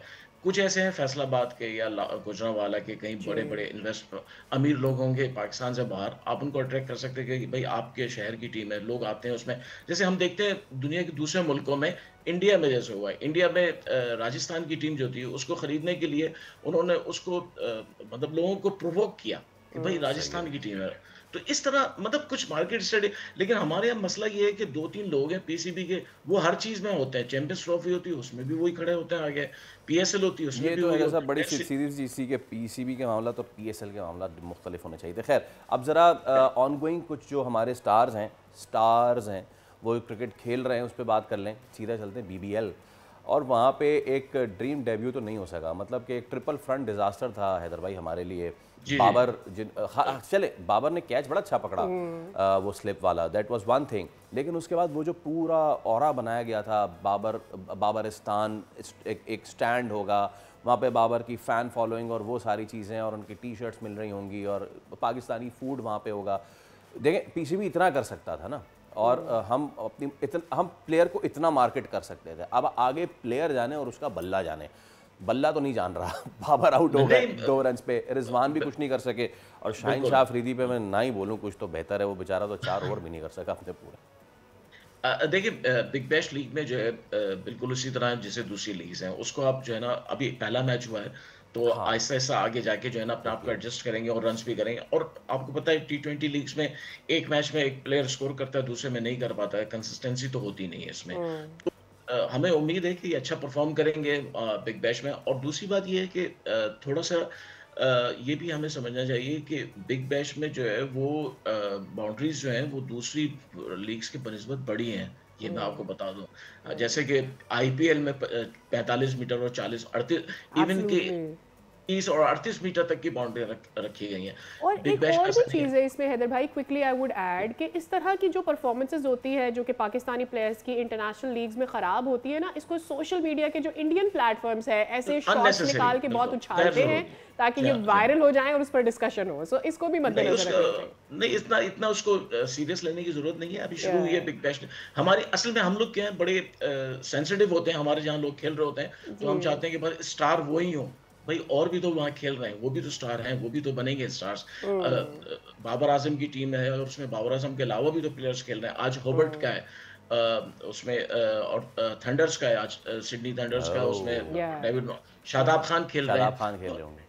जी हाँ, तो आज मतलब प्लेयर्स हैं, अच्छे हैं, खेलना भी जानते हैं, टैलेंट भी है, सब कुछ है।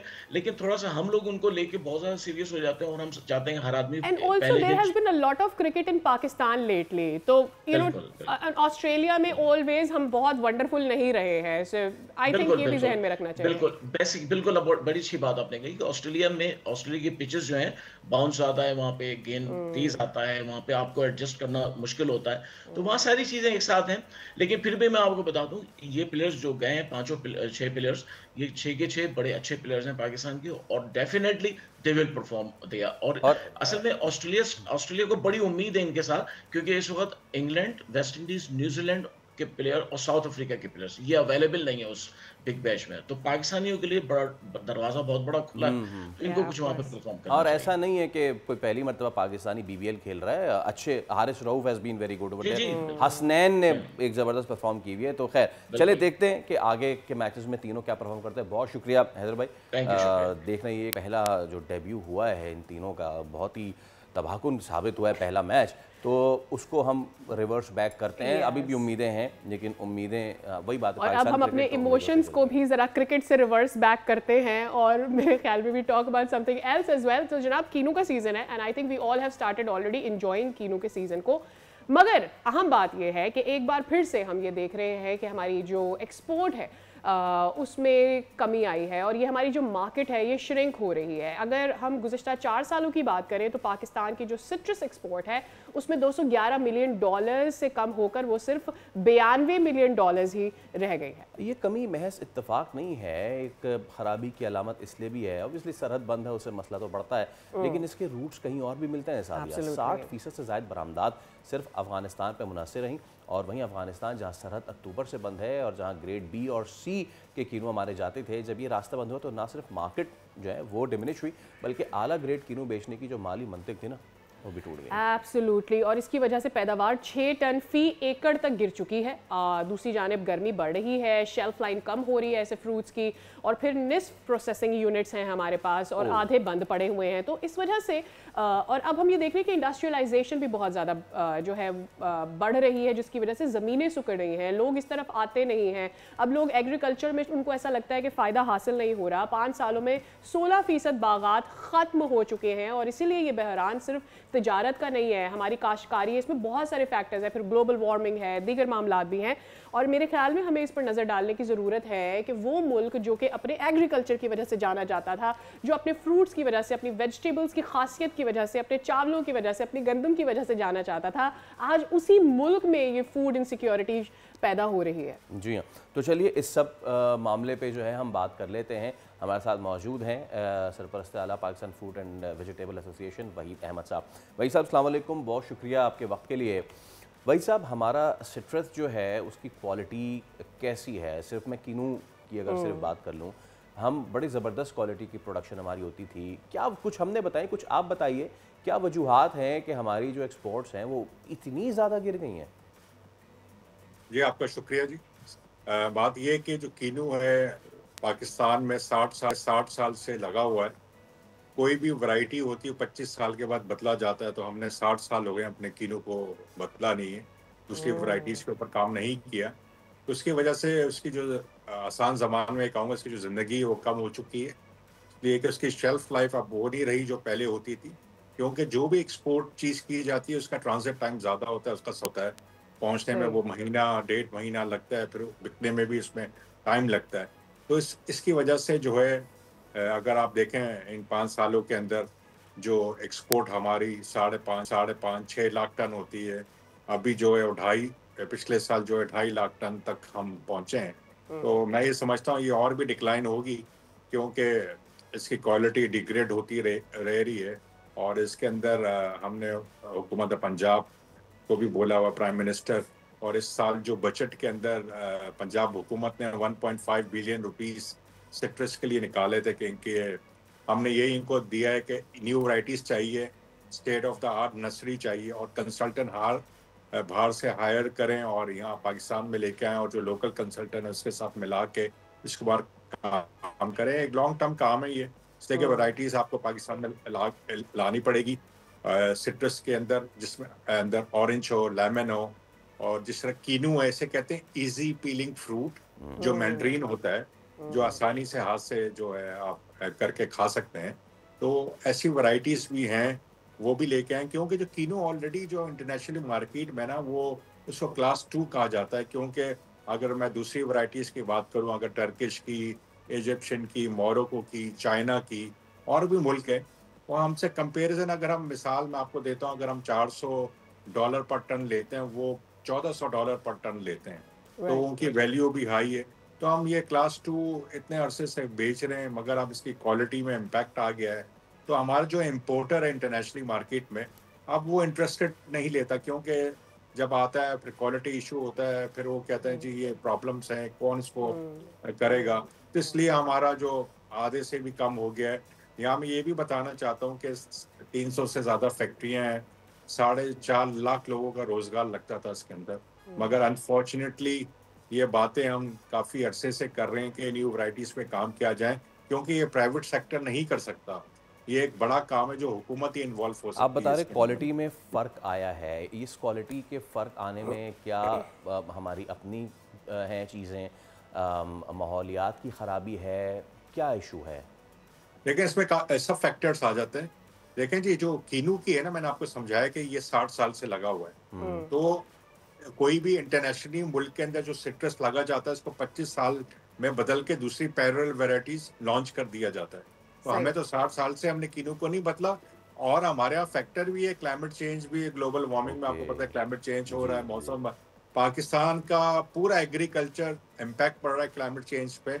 अगर हमने मॉडर्न टेक्नोलॉजी अडॉप्ट नहीं की और हमने फ्लड सिस्टम को ख़त्म नहीं किया, जो पानी को हम ज़ाया कर रहे हैं, और डिप इरिगेशन और स्प्रिंगल में नहीं आए, आने वाला वक्त हमारा फूड सिक्योरिटी जो है, आपको अभी भी नज़र आ रहा होगा, टमाटर की प्राइस कहाँ चले गई, प्याज की कहाँ चले गई, शुगर का क्या हो गया, वीट की के साथ क्या हो गया। तो आने वाले वक्त के अंदर आपकी पॉपुलेशन तो बढ़ रही है, मगर आपकी प्रोडक्शन नहीं बढ़ रही। आपने R&D रिसर्च एंड डेवलपमेंट के ऊपर पाकिस्तान ने 25 साल हो गए कोई फोकस नहीं किया कि न्यू वैराइटीज पे काम करें। मैं पूरा एग्रीकल्चर की बात कर रहा हूँ पाकिस्तान के अंदर।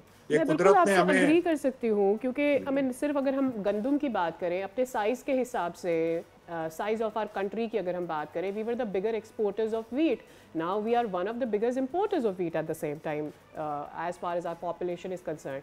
लेकिन ये बताइएगा कि इसमें कितना ज़्यादा एक ये भी वजह है कि लोग अब काश्त नहीं करना चाहते सिट्रस, खास तौर पर कीनू या वो ऐसे फल जो दरख्तों पे लगते हैं, क्योंकि हमें थोड़े अरसे में फसल तैयार कर लेनी है, उसे उखाड़ कर हमें अगली फसल लगा लेनी है। सो कोई भी ऐसी फसल जो देर तक रहेगी, जिसकी जड़ें ज़्यादा है, जो दरख्त पर लगती है, वो हमें फ़ायदा नहीं देगी, क्योंकि इवेंचुअली जो हमारा विंटर है वो इतना श्रिंक हो गया है और विंटर में उतना फ़ायदा मिल नहीं पाता है फिर काश्तकार को। जब काश्तकार को फायदा नहीं मिलेगा तो वो लगाएगा नहीं फसल। इसलिए जो कोई भी दरख्त वाली चीज बात आप कर रहे हैं, उसमें 3 से 5 साल लगते हैं, उसमें टाइम लगता है, मगर हुकूमत का इन्वॉल्वमेंट करनी पड़ेगी। अगर मैं सर्च की बात करता हूँ, इसमें आपको न्यू एरिया पे भी जाना पड़ेगा, सरगोदा बलवाल के बाहर भी आपको निकलना पड़ेगा। और ये ना लाइक आपको जो जगह लीज पे दें एक्सपोर्टरों को, जो यहाँ इन्वेस्टमेंट करना चाहते हैं, उनको लीज पे दें जगह अच्छी। हुकूमत, अगर टर्किश मॉडल देखें आप, तो उन्होंने ऐसे ही 30 साल पहले ऐसी ही तरक्की की थी, वो भी हमारे जैसे ही थे, मगर उन्होंने जब तरक्की की तो आज उनका मॉडल देखें कहाँ वो पहुंच गए। दुनिया की बड़ी एक्सपोर्ट फ्रेश के अंदर भी हैं और वैल्यू एडेड के अंदर भी हैं। वैसे तो हम लोग कहाँ खड़े हैं? हम लोग सिर्फ स्कूलों में पढ़ते थे कि एग्रीकल्चर मुल्क है, मगर मुझे कहीं से भी एग्रीकल्चर मुल्क हम नहीं दिखते, क्योंकि जो यहाँ इतना बड़ा बुरहान आ चुका है पाकिस्तान के अंदर एग्रीकल्चर में। कोई चीज उठा लें, आपकी cost of production compare to the world बहुत ज्यादा है, आपकी यील्ड कॉस्ट इतना बड़ा गैप है, तो किस तरीके से अब और एग्रीकल्चर एट द मुल्क है, सेम तो टाइम देखें आपने तो यहाँ तो साइंस के साथ काम नहीं किया। या वहीद साहब, हम लोग आज ये बात कर रहे हैं कि जी बॉर्डर बंद था अफगानिस्तान का और हमारी वहाँ पर तो अब हमें हुआ है उसका ना। नुकसान हुआ, but we were not the biggest exporters in Afghanistan. हम अराउंड द वर्ल्ड एक्सपोर्ट कर रहे थे। क्या आप हमारे व्यूअर्स को बता सकते हैं कि हमारी कीनू की या सिट्रस एक्सपोर्ट कौन कौन से ममालिक में जाया करती थी?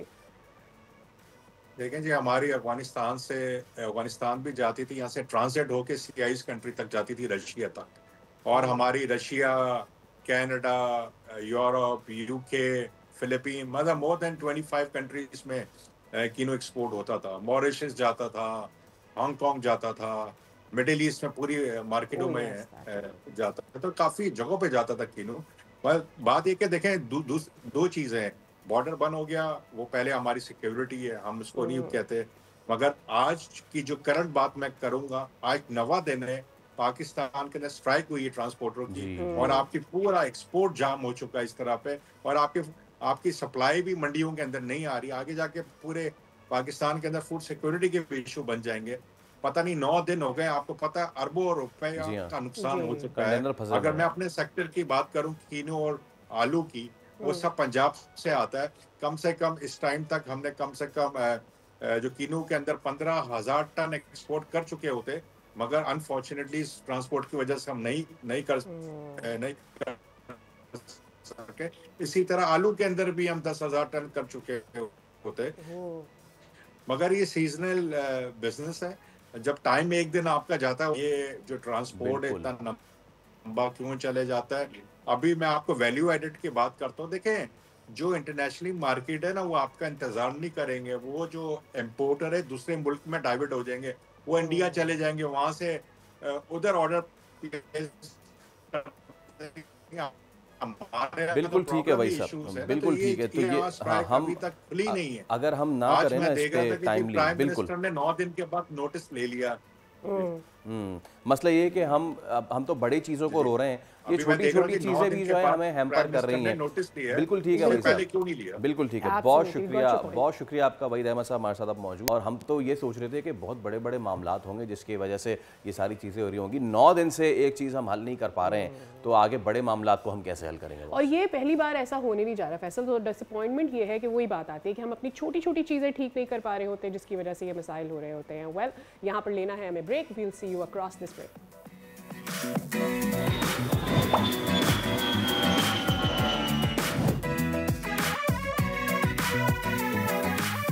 Welcome back. अब बात कर लेते हैं उस क्रिटिसिज्म की जो कि लियारी पर बनी एक फिल्म पर हो रहा है, जिसके जवाब में सिंध हुकूमत ने लियारी का एक मुख्तलिफ एंगल और मुस्बत बयानिया सामने लाने का ऐलान किया है। और इसी वजह से सूबाई वज़ीर इत्तलात शर्जील इनाम मेमन की जानिब से भारतीय फिल्म में पाकिस्तान और बिलखसूस लियारी को मनफी अंदाज में जिस तरह से पेश किया गया, इस मंजर का सही साइड दिखाने के लिए एक फिल्म लाई जा रही है। जी हाँ, तो इसी पे हम बात कर लेते हैं। नादिर कबूल आज हमारे साथ मौजूद है, तर्जुमान सिंध हुकूमत। अस्सलाम वालेकुम नादिर साहब, बहुत शुक्रिया आपके वक्त के लिए।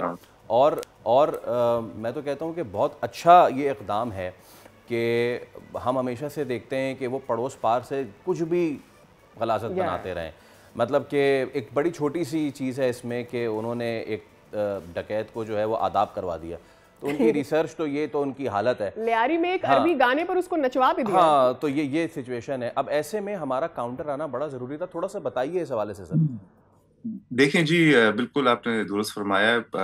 इंडिया क्योंकि हमारा रिवायती दुश्मन है और हमेशा से उसकी साजिश रही है पाकिस्तान के खिलाफ प्रोपेगेंडा फैलाना, मगर अब कहते हैं ना कि नकल के लिए भी अकल चाहिए। उनकी रिसर्च भी बिल्कुल अल्लाह माफ़ करे, क्या बोले, ना उनकी कोई रिसर्च है ना कोई उनकी स्टोरी लाइन है, बस झूठी मनगढ़ंत बयानियां उन्होंने बेचने की नाकाम कोशिश की, जो कि अल्हम्दुलिल्लाह फेल हो गई है। GCC ने भी उस मूवी को बैन कर दिया है। बहरहाल जो हमारी मूवी है मेरा लियारी के नाम से, ये हमने इसके रद्द अमल में नहीं बनाई है। ये ऑब्वियसली मूवी आपको पता है रातों रात तो बनती भी नहीं है। ये तकरीबन कोई 1 साल से ये आइडिया फ्लोट कर रहा था और तकरीबन आप समझिए कि अप्रैल में इसकी प्रोडक्शन शुरू की गई थी। सिंध हुकूमत इसको फंड कर रही है, स्पॉन्सर कर रही है, एडमिनिस्ट्रेटिव सपोर्ट भी दे रही है इसको। और इंशाल्लाह रिलीज के बाद सिंध गवर्नमेंट कोशिश करेगी इसको इंटरनेशनली भी इसको रिलीज करे, वेस्ट में, मिडल ईस्ट में, नेटफ्लिक्स पे, दीगर डिजिटल प्लेटफॉर्म्स पे।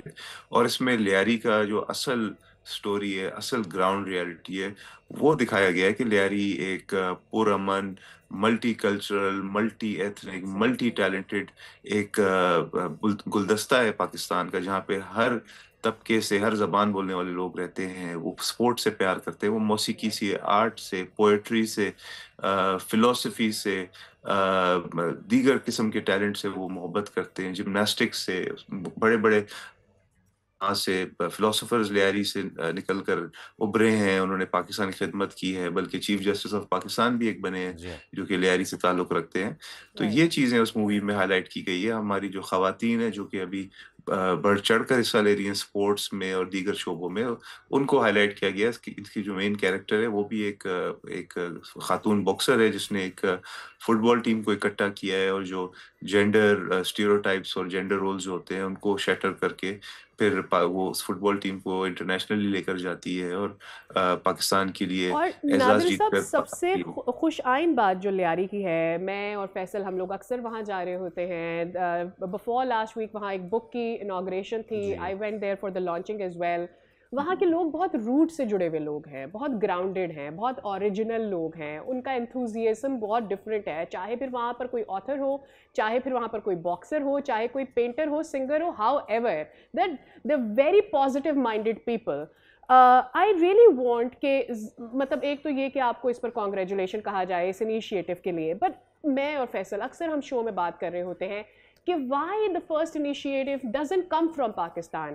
जब ऑब्वियसली ये मूवी आपने पहले बनाना शुरू कर दी, लेकिन हमारे पास इतनी बड़ी तादाद में मूवीज़ जो पाकिस्तान का नैरेटिव देती हो नहीं बनती, बजाय उसके कि जो इंडिया गलत नैरेटिव दे रहा होता है। उसकी एक तो मार्केट बहुत बड़ी है और फिर वो ऐसी मूवीज़ बनाते भी बहुत ज़्यादा है।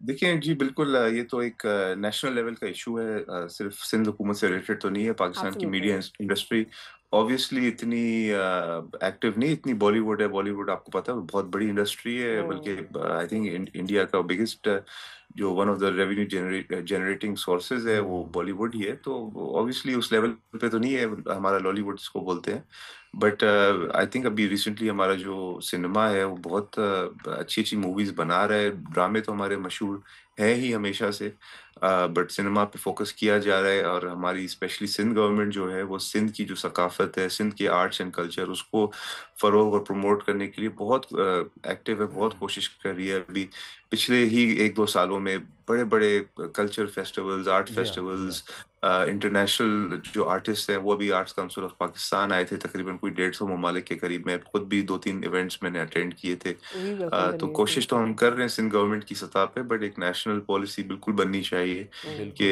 बिल्कुल हमारी जो मीडिया है उसको मजीद पॉजिटिव, सॉफ्ट पावर बोलते हैं, बल्कि इसका बकायदा यस। एक ऑफिशियल टर्म है, इसको कहते हैं सॉफ्ट पावर, जो आप through media and through other channels आप अपने कंट्री का इमेज इंटरनेशनली इंप्रूव करते हैं। और इस पे आई थिंक काम चल भी रहा है, हमारे अलग अलग बिल्कुल जो बिल्कुल। इदारे हैं अच्छा वो इस पे काम कर रहे हैं हाँ जी। नादिर भाई, वो है ना कि हमारी कहानियाँ अगर हम नहीं बनाएंगे और हम नहीं सुनाएंगे तो इसी जी तरीके से लोग उसको मैनिपुलेट करेंगे, और देर आयत दुरुस्त जी आयत। मेरा लियारी आई होप कि पहला इनिशिएटिव नहीं है ये, और ये आखिरी इनिशिएटिव भी ना हो। इसको ये तो जी हमने बड़े उस पे किया ना।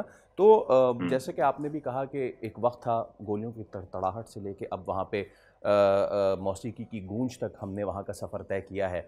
और जिस तरह कराची एक मिनी पाकिस्तान है, लियारी एक मिनी कराची है। ओह वहाँ पे यस। बलोच से लेके कच्ची बरादरी तक हर तरह की जो है वो कम्युनिटी रहती है। सो वाई नॉट सिर्फ एक फ़िल्म तक हम क्यों महदूद रहें? कोई फ़िल्म फेस्टिवल सिर्फ लियारी का। ओह अहमद यस। शाह बहुत ज़्यादा इसमें आगे आगे हैं। कोई इस तरह की चीज़ इनिशिएट जी करें हाँ ताकि हमारी तरफ से मुसलसल ये चीज़ जाती रहे, एक चीज़ पे ख़त्म ना हो। जी जी, बिल्कुल बहुत अच्छा आपका आइडिया है। और ये ऑलरेडी मैंने, क्योंकि मेरा ताल्लुक खुद लियारी से है, मेरे वालिद साहब वहाँ से जी हाँ। एमएलए हैं, मतलब 100 साल से तो अल्हम्दुलिल्लाह मेरी फैमिली लियारी को पार्लियामान में रिप्रेजेंट कर रही है। तो ये चीज़ें मैंने भी गवर्नमेंट लेवल पे डिस्कस की है कि कोई सिर्फ लियारी फिल्म फेस्टिवल नहीं, ओवरऑल एक कलर्स ऑफ लियारी फेस्टिवल या लियारी फेस्टिवल के नाम से कर सकते हैं, जिसमें स्पोर्ट्स, जिसमें sketch paintings, artist, rap music, poetry, ये सारी चीज़ें हाईलाइट की जा सकती है। इस पे बिल्कुल कंसिडर किया जा रहा है। इंशाल्लाह आने वाले दिनों में एक लियारी फेस्टिवल ज़रूर गवर्नमेंट लेवल पे रखेंगे कि जो लियारी की जो कल्चरल हिस्ट्री है, जो रिचनेस है, जो डाइवर्सिटी है, मतलब सिर्फ बलोच नहीं, आप समझिए कि कच्ची ऐसी कौम है जो कि शायद पूरे पाकिस्तान में नहीं पाई जाएगी, वो लियारी लियारी में में होगी, यस। बहुत कसीर तादाद में पाई जाती है। फिर आपके पठान है, मियांवाली है, हिंदको है, हर किस्म के लोग, बिल्कुल एक गुलदस्ता है लियारी पूरे पाकिस्तान का। तो बिल्कुल एक फेस्टिवल इंशाल्लाह गवर्नमेंट कंसिडर कर रही है, उस लियारी में सेलिब्रेट करेगी, जिसको जो लियारी की जो हिस्ट्री है और स्पेशली जो हमारी पॉलिटिकल स्ट्रगल है, जो ज़िया हक का जो एक स्याह दौर था, उसमें जो हमारी रेजिस्टेंस थी, और जो बलोच जो हमारे लीडर्स हैं, बलोच हमारे राइटर्स हैं, बड़े बड़े यहाँ पे, आपको पता है महात्मा गांधी, महात्मा पता नहीं बोलना चाहिए नहीं चाहिए, मगर गांधी साहब जो है वो भी लियारी आए थे 1930 के लगभग। और जब इस पूरे खत्ते की आज़ादी की मूवमेंट के लिए एक सीरीज ऑफ उन्होंने की थी जलसे, तो लियारी के अंदर भी की थी, और लियारी वालों ने इंडिपेंडेंस मूवमेंट में भी उनका साथ दिया था। और ये आर्ट चौक भी मशहूर है कि आर्ट चौक। हाँ बिल्कुल। अच्छा नादिर भाई, बस ये है कि आपने सबका नाम लिया, एक वो बिहार कॉलोनी भी यहाँ पे, उसका भी नाम ले लेना तो सबकी रिप्रेजेंटेशन हो जाए। जी जी, बिहार कॉलोनी, गुलिस्तान कॉलोनी, आगरा ताज कॉलोनी, खड्डा मेमन, हाँ बहुत बहुत इलाके हैं। आप लोग को पता है लियारी, माशाल्लाह लियारी के जो खाने हैं, लियारी के अंदर जो शानू कबाब है वो आए, कभी खिलाएं आपको।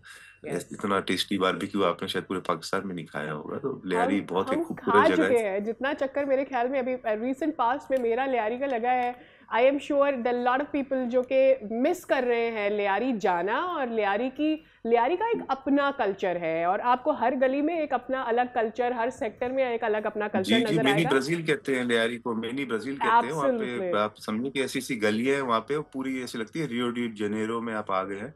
इतनी कलरफुल गलियां हैं, कोई एक बिल्डिंग गुलाबी है, there was a time, आप जानते होंगे, there was a time जब हर वर्ल्ड कप सीजन, बल्कि अब भी ये होता है, हर वर्ल्ड कप सीजन में स्पेशली सारे न्यूज चैनल्स लियारी जाते हैं just to cover that enthusiasm.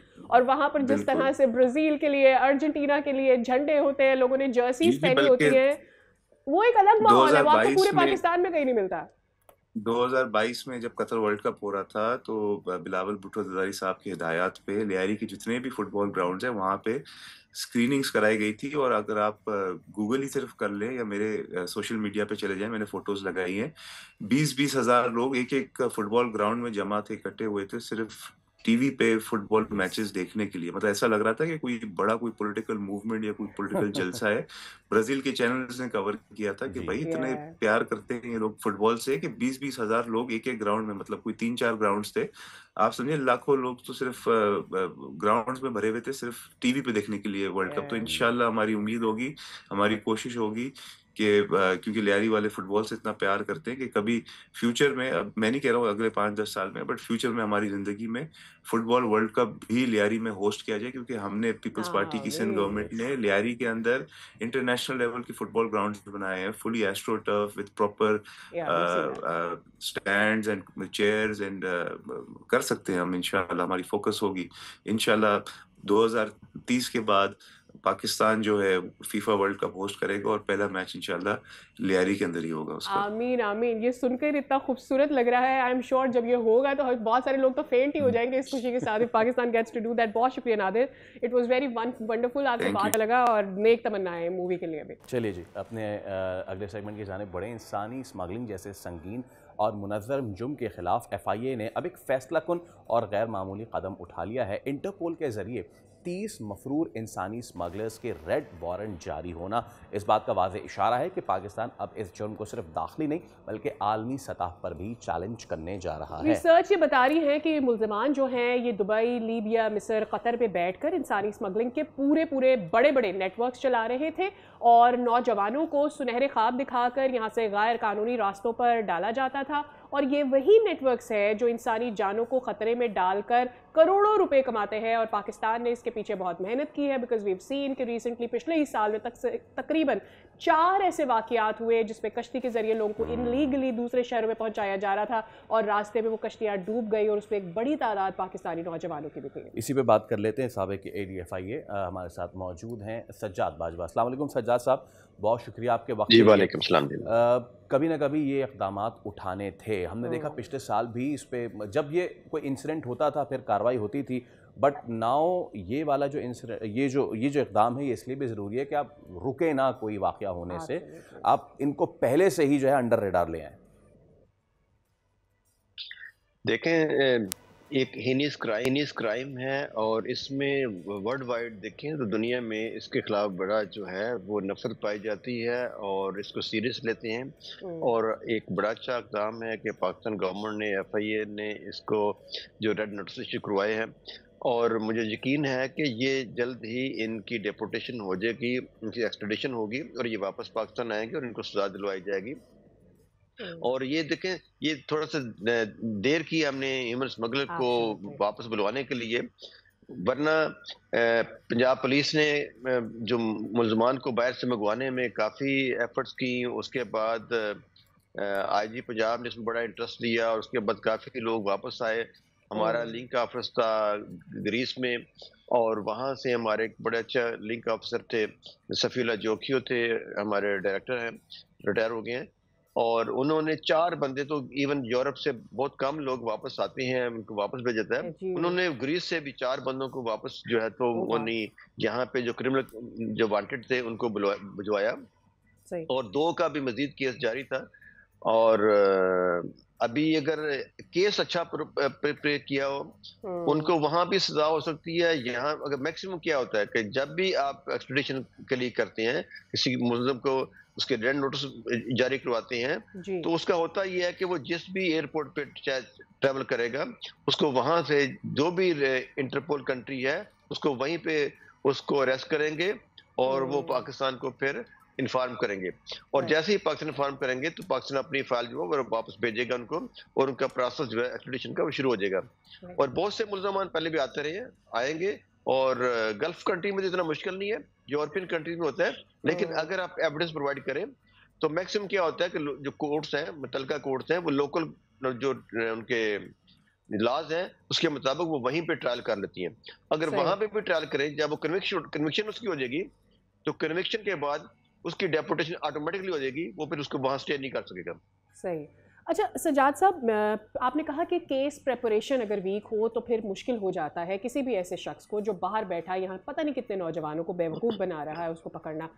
क्या इस बार दूसरी हुकूमतें भी ये चाहती हैं, क्योंकि आम तौर पर हमने देखा है कि यूरोप के जो इंसानी हकूक़ के लॉज हैं वो बहुत सख्त हैं और उस पर इम्प्लीमेंटेशन भी रहता है, तो यहाँ से फॉलो किया जा रहा होता है केस, लेकिन वहाँ से उन लोगों को यहाँ वापस पाकिस्तान भेजना इतना आसान नहीं है।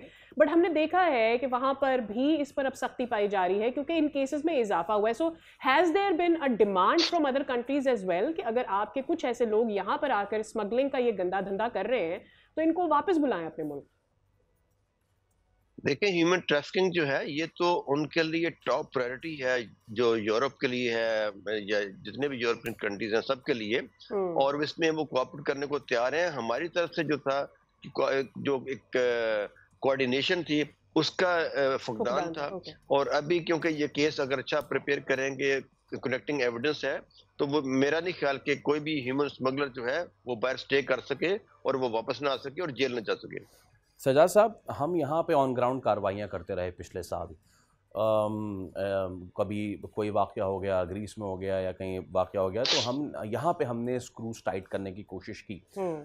लेकिन मुझे ये बताइएगा कितना ज़्यादा अहम था बाहर भी कार्रवाई, जैसे आपने कहा लिंक ऑफिस हमारे वहाँ पे कार्रवाई की, तो कितना इम्पोर्टेंट था वो बड़ी मछलियों पे भी हाथ डालना, बिकॉज यहाँ तो छोटे मोटे कारिंदे पकड़ लिए हमने और बोला चले जी हो गया काम, एंड देन दोबारा। तो यही वजह थी कि ये हम मुसलसल राब्ते में रहते थे और कहते थे कि सज्जाद साहब अभी पिछले हफ्ते एक वाक़या हुआ, हमने आपसे बात की, भी फिर एक वाक़या हो गया।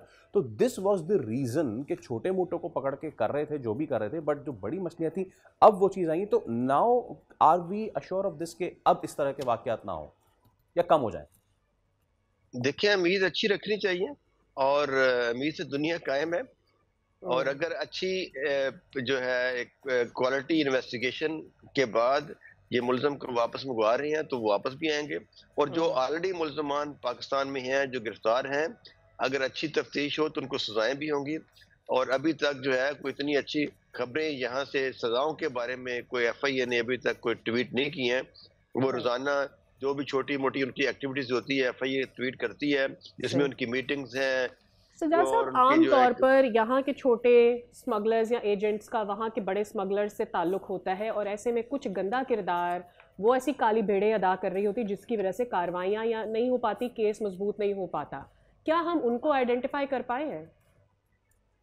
देखिए, आइडेंटिफाई हुए हैं, लेकिन जो छोटी मछलियाँ वो तो पकड़ी जाती हैं, जो बड़ी मछलियाँ उन पे कोई हाथ नहीं डालता, उनको बचा लिया जाता है। और यही इस मुल्क का अलमिया है, यही FI का अलमिया है, यही ये ह्यूमन ट्रैफिकिंग के हवाले से, ह्यूमन स्मगलिंग के हवाले से है कि जो छोटी छोटी मछलियाँ उनको सजाएं दे दी जाती हैं, और किसी को माइनर पे भी बड़ी मेजर सजा दे दी जाती है। चले ठीक है सजाद साहब, उम्मीद है दुनिया का सी के ये मामला अब किस तरफ जाते हैं। बहुत शुक्रिया। चलें इसी के साथ हम आपसे अब लेंगे इजाज़त, आपसे मुलाकात होगी कल। अपना ख्याल, अल्लाह हाफ़िज़।